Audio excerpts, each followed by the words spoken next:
ল'ৰা হ'লে যে অনলি টেনশ্যন থাকিব যে চাকৰি নাই, ঘৰখনত কেনেকৈ চলাম এটচেট্ৰা এটচেট্ৰা, বা নিজে কেনেকৈ চলিম। আমাৰ নিচিনা ছিংগেল মানে যিটো ঘৰত হেৰি হয় আৰু ছোৱালী এজনীয়ে মাত্ৰ থাকে, ভাই ককাই নাথাকে, তাহাঁতৰো বহুত টেনশ্যন হয় দেই। Good evening guys. এয়া অকণমান কাম কৰিম বুলি ৰেডি হ'লোঁ। ক'ত কাম কৰিম, এইটো এতিয়া মিউ মিউকৈ আছে বাৰে বাৰে আহি পিনে।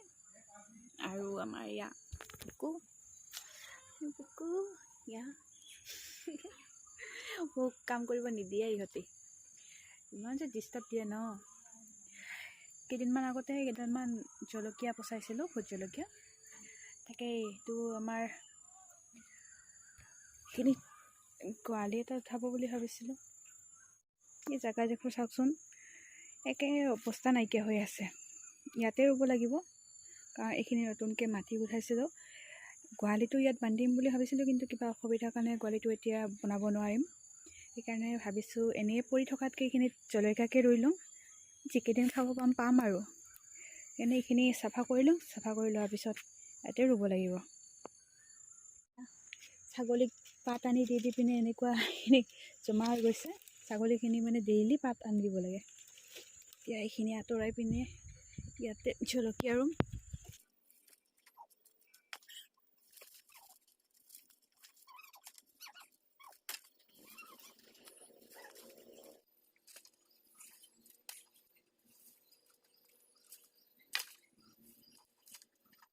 আৰু গাইজ, এয়া মোৰ চাফা কৰা হৈ গ'ল।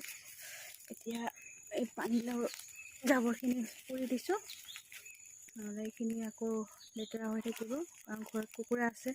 কুকুৰা থাকিলেতো গমেই পায়। এইখিনি হৈ যোৱাৰ পিছত কালি মৰ্ণিঙত জলকীয়াখিনি ৰুব পাৰিম। যিটো মাটিখিনি নতুন, সেইকাৰণে জলকীয়া কেইডাল সোনকালে ডাঙৰ হ'ব। আৰু এয়া চাওক, আপোনাৰ 3 মাহ আগতে ৰুইছিলোঁ, ভালেকেইটা খালোঁ। তলৰ পৰা লাগিছিলে গছটো, ভালে ফলি আছে। আৰু এইপিনে এইটো হৈছে আমাৰ সৰু লেবু টেঙা, ইয়াৰো ভালেই ফল, মানে ঢেৰ ফল ফুলে, খায়ে থাকোঁ। ঘৰত থকাৰ কাৰণে কিনি খাব নালাগে। বজাৰত যিহে দাম, 20 টকাত 4টাকৈ পায় মাত্ৰ। চাওকচোন কিমানবোৰ ফুল আহিছে। গছটো মানে ডাঙৰে, আৰু এইটো বেলেগৰ পৰা কিনি আনি পিনে লগাইছিলোঁ। আজি 2 বছৰ হ'ল এইটো, কলম দিয়া যিহেতু মানে সোনকালে ফুল আহিছে। যি সন্ধিয়া হৈ গ'ল চাফা কৰাতে, ভালেখিনি টাইম লাগে, কাৰণ লেতেৰা হৈ আছিল। ঘৰত যিহেতু ছাগলী ভালেকেইটা আছে আমাৰ, সেইকাৰণে ছাগলীৰ কাৰণে ডেইলি মানে গছৰ ডাল এইবিলাক কাটি আনিব লাগে।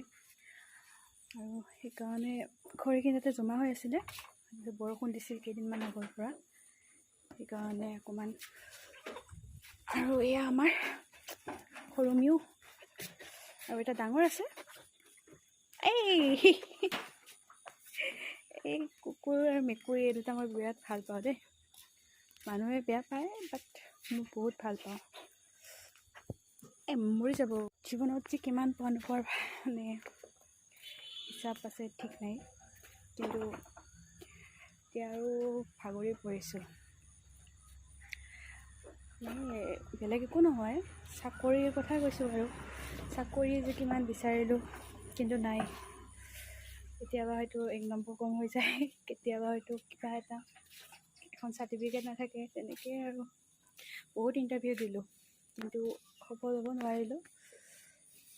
সেইবুলি চাকৰিকে বিচাৰি থাকিলে যে গোটেই জীৱনটো মানে তেনেকৈ পাৰ কৰিম তো নহয়। একদম হতাশাত ভাগি পৰিছিলোঁ কেতিয়াবা যে বেলেগৰ হ'ল, মোৰ নহ'ল। তো এতিয়া ভাবিছোঁ যে চাকৰিয়ে গোটেই নহয় জীৱনৰ। চাকৰি নোহোৱাকৈও চলিব পাৰি ভালকৈ, যদি মনত উৎসাহ থাকে, যদি মনটো দৃঢ় হয়, তেন্তে নিশ্চয় চাকৰি নোহোৱাকৈও চলিব পাৰি। আৰু সেই ভাবিছোঁ যে ঘৰতে কিবা এটা কৰিম, কৰি পিনে ভালকৈ আগবাঢ়ি যাম। যিহেতু আগৰ পৰা গৰু ছাগলী ঘৰত পুহি আছোঁ, সেইকাৰণে গৰু ছাগলীকেইটাৰ দ্বাৰাই কিবা এটা ভালকৈ উপাৰ্জন কৰাৰ পথ এটা বিচাৰি ল'ম। আৰু অকণমান যিটো খেতিও আছে, খেতিখিনিৰ পৰাতো চলিয়ে যায়। মানে এনেকুৱা নহয় যে কিবা এটা নকৰিলে খাব নোৱাৰিম, তথাপিও নিজৰ ভৰিত থিয় হোৱাৰ মানে এটা বেলেগ নিচা থাকে ন। সেইকাৰণে আমাৰ নৱপ্ৰজন্মখিনিকে কওঁ যে চাকৰিয়ে গোটেই নহয়, চাকৰি বিচাৰি বিচাৰি যে হাবা ধৰি খাই বুলি গোটেই লাইফটো যে বৰবাদ হৈ গ'ল, তেনেকুৱা একো নহয়। আপুনি যদি ঘৰত মাটি থাকে, কৰিব মানে কিবা এটা কৰিম বুলি যদি মনত উৎসাহ এটা আপোনাৰ থাকে, তেন্তে আপুনি চাকৰি নোহোৱাকৈও আগবাঢ়ি যাব পাৰিব। আৰু সেয়ে মই এতিয়া মানে ঘৰতেই ছাগলী কেইটামান মানে আগৰে আছিলে আৰু কেইটামান লৈ আহিছোঁ। এতিয়া এদিনতেতো নোৱাৰি, লাহে লাহে। আৰু এনেকৈ আৰু গৰু ভালেকেইটা আছে বৰ্তমান। আৰু ভাল কথা হ'লেতো যে গোটেই গৰুকেইটা বৰ্তমান আমাৰ গাভিনী হ'ল, কেইদিনমান পিছত জগিব। তো গাখীৰকণ কিনি খাব নালাগে, বৰ্তমানো নালাগে। গাখীৰকণ ঘৰৰে খাওঁ, নিজৰ ঘৰৰ গাখীৰ সোৱাদে বেলেগ ন। সেইকাৰণে বাকীখিনি আৰু যিমান দূৰ পাৰোঁ নিজৰ ভৰিত থিয় হোৱাৰ, নিজৰ কৰ্মৰে আগবাঢ়ি যোৱাৰ চেষ্টা কৰিম। আৰু আপোনালোকেও যাতে এনেই নাথাকে, আপোনালোকেও চেষ্টা কৰক, নিশ্চয় এদিন সফল হ'ব। তো আগতে ঘৰত মাত্ৰ 3টা ছাগলী আছিল, এতিয়া 3টা ছাগলীৰ পৰা আমাৰ কমচে কম 15টা ছাগলী হ'লে। লাহে লাহে এনেকৈ বঢ়াই আছোঁ। আৰু এইবাৰ মই মানে আমাৰ লোকেল ছাগলীৰ লগত ৰাম ছাগলী ক্ৰছ কৰি আনিছোঁ। তাৰ 2টা পোৱালি হ'লে, কিন্তু পোৱালিটা বৰ দুষ্ট, ক'ত নুঠে মানে, ইমান দুষ্ট। মোৰ স্কুটিটোৰ ওপৰত উঠি বহি থাকিব, ৱালত উঠি বহি থাকিব। কেতিয়াবা এনেকুৱা হয় দৰ্জাটো খোলা থাকিলে বিচনাত গৈও বহি থাকে, মানে বহুত দুষ্ট হয়। বাকী এতিয়া মোৰ এইটো আমাৰ পুকুৰ লগত চাওক, এইটো আমাৰ পুকু হয়। পুকু বহুত দুষ্ট হয় দেই, এই নাকামুৰিবি দেই। এইটো আমাৰ পুকু, পুকু কিন্তু বহুত মৰমীয়াল, বহুত মৰম কৰে মোক, আৰু ময়ো কৰোঁ ইহঁতক মৰম। এনেকৈ আমাৰ 6টা আছে। মানুহক কওঁ দেই বহুত যে ইমান কেলেই পুহিছা। আৰু ইয়াৰ এটা প্লাছ পইণ্টকো, আমাৰ অঞ্চলত বৰ্তমান বহুত চুৰ হৈ আছে, কিন্তু আগৰ পৰা হৈ আছে, বৰ্তমান কিন্তু বেছিকৈ হৈছে। নাজানো কিবা হৈছে মানুহৰ, মানে চুৰ কৰি কৰি খাই কি পায় নাজানো। কিন্তু আমাৰ এইকেইটা মানে চিকিউৰিটিকেইটাৰ কাৰণে আমাৰ ঘৰত কোনো ৰাতি আহিব মানে সাহস নকৰে। সেইটো কাৰণে মানে বহুত খুব ভাল আৰু এইকেইটা। আৰু বহুত এইকেইটাৰ পৰা এনজয়মেণ্টো পোৱা যায়, মৰমীয়াল যিহেতু আমাৰ। এইটো এটা চাওকচোন, এইটো শুই দিলে।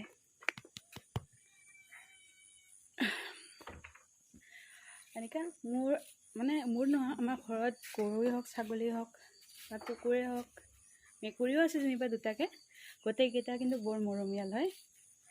মানে একদম মানুহৰ লগে লগে লাগি থাকে।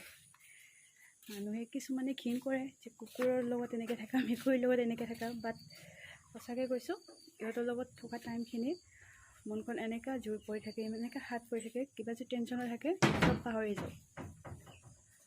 সেইকাৰণে ভাল লাগে আৰু অকণনো খেদিম ন সিহঁতক। সিহঁতৰ দেচোন এটা জীৱেই হয়। কিছুমানে যে মানে পোৱালি হ'ল ক'ৰবাত পেলাই দি আহিল, তেনেকুৱা কৰে, চ' একদম ভাল নালাগে। বাইদেৱে এতিয়া মই ঘৰতে ফাৰ্মিং কৰিম বুলি ভাবিছোঁ।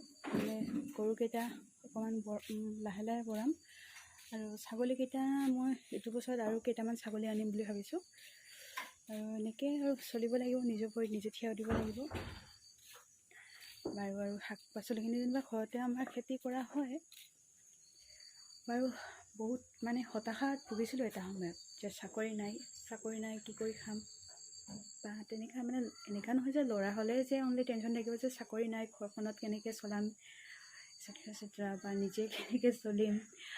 আমাৰ নিচিনা ছিংগেল মানে যিটো ঘৰত হেৰি হয় আৰু ছোৱালী এজনীয়ে মাত্ৰ থাকে, ভাই ককাই নাথাকে, তাহাঁতৰো বহুত টেনশ্যন হয় দেই যে ঘৰখন কেনেকৈ চলিব। মানে যিহেতু দাদা নাই, ভাইটি নাই, তো চলাবতো আমিয়ে লাগিব। সেইকাৰণে মানে বহুত টেনশ্যন হৈছিল যে কেনেকৈ চলিম। এতিয়াতো মানে ঘৰৰ টকা দি চলি আছোঁ বা ঘৰে চলাইছে, কিন্তু এটা সময়ত যেতিয়া ইহঁতে নোৱাৰা হ'ব তেতিয়া মই কেনেকৈ চলাম, ভাবি বহুত হতাশা পাইছিলোঁ। মানে কেতিয়াবাতো ৰাতি টোপনি নাহে এইবিলাক ভাবি ভাবি। কেতিয়াবা এনেকুৱা হয় যে ইণ্টাৰভিউ খুব মানে একদম প্ৰিপাৰেশ্যন কৰি যোৱাৰ পিছতো এটা নম্বৰ বা এখন চাৰ্টিফিকেটৰ কাৰণে কেতিয়াবা নিজৰ মানে হেৰি হৈ যায় আৰু ইণ্টাৰভিউটো মানে দিও ঠিকে পাছ কৰিও ঠিকে, কিন্তু এটা নম্বৰৰ কাৰণে সেই বস্তু বেলেগে পায়। আৰু কেতিয়াবা এনেকুৱাও দেখিছোঁ যে যিটোত আপোনাৰ নাম হ'ব লাগে সেইটোত আন এজনৰ নাম, কাৰণ তাৰ কি হাতৰ মানুহ আছে। এনেকৈ বহুত হৈছে মোৰ লগত। আপোনাৰ লগত হৈছে নে নাই মই নাজানো, বাট মোৰ লগত হৈছে। সেইকাৰণে এতিয়া আৰু চাকৰিৰ আশা বাদ দিছোঁ। চাকৰি নকৰোঁ, বা কৰি মানে এনেকুৱা যে পালোঁ যদি কৰিম আৰু। যেনিবা মই এটা চাকৰি পাইছিলোঁ, কিন্তু কৰিব নোৱাৰিলোঁ। কিবা অলপমান সেইখিনি সময়ত মোৰ অলপমান বেলেগ প্ৰব্লেম এটা আছিল ঘৰৰ, সেইকাৰণে মই যাব নোৱাৰিলোঁ। যিয়ে নহওক, এতিয়া আৰু চাকৰি বিচাৰি হাবাথুৰি নাখাওঁ। ঘৰত যিটো গৰু আছে, ছাগলী আছে আগৰ পৰাই, সেইকাৰণে ভাবিছোঁ গৰু ছাগলীকেইটাকে ভালকৈ চাম, ভালকৈ চোৱা চিতা কৰি পিনে এটা ভালকৈ মানে ফাৰ্মিং ছিষ্টেমত কৰিম আৰু। কাৰণ ইহঁতৰ দ্বাৰাও নিজৰ ভৰিত থিয় হ'ব পৰা যায়। ছাগলী আপোনালোকৰ যদি নিজা মাটি আছে বা এনেকুৱা কৰিব পৰা সুবিধা আছে, তেন্তে আপোনালোকে এই চাকৰি বিচাৰি হাবাথুৰি খাই লাভ নাই। কাৰণ চৰকাৰেনো কিমান চাকৰি দিব? খুব বেছি আপোনাৰ 1 লাখ 2 লাখ মানুহক চাকৰি দিব পাৰিব, কিন্তু আমাৰ অসমত ইমান জনসংখ্যা আছে যে আটাইখিনিক চাকৰি দিয়া সম্ভৱ নহয়। সেয়ে নিবনুৱা হৈ থকাতকৈ নিজাকৈ উপাৰ্জন এটা কৰাই ভাল। নিজা উপাৰ্জন কৰিলে আপোনাৰ স্বাধীন হিচাপে কৰিব পাৰে, কাৰো তলত কাম কৰিব নালাগে, কাৰো মানে কেটেৰা চেঙেৰা শুনিব নালাগে। চ' নিজাকৈ এটা কিবা কৰাই ভাল হয়। আৰু নিজাকৈ কৰিলে আপোনাৰ বহুত সুবিধা হয় দেই, এইটো কিন্তু সঁচা কথা। মাইণ্ডটো ফ্ৰেছ হৈ থাকিব। যিখিনি সময় দিব আপুনি নিজৰ কামকহে দিব, কোনো আনৰ কামক নহয়। সেইকাৰণে নিজাকৈ এটা কিবা কৰি ল'ব, মই মানে যেনেকৈ ভাবিছোঁ আৰু। যদি আপোনালোকৰ চাকৰি পায়তো ভালেই ন, কিন্তু চাকৰিতকৈ নিজাকৈ কিবা এটা কৰা মোৰ কাৰণে মানে বৰ্তমান শ্ৰেষ্ঠ বুলি ভাবোঁ আৰু মই। যিয়ে নহওক, মোৰ কথাখিনি কেনেকুৱা পালে কমেণ্ট কৰি জনাব। আৰু কিবা যদি বেয়াকৈ কৈছোঁ কাৰোবাক, তেন্তে চৰি, আগতীয়াকৈ ক'লোঁ। তো গাইজ, আজিলৈ ইমানতে। নমস্কাৰ, বাই।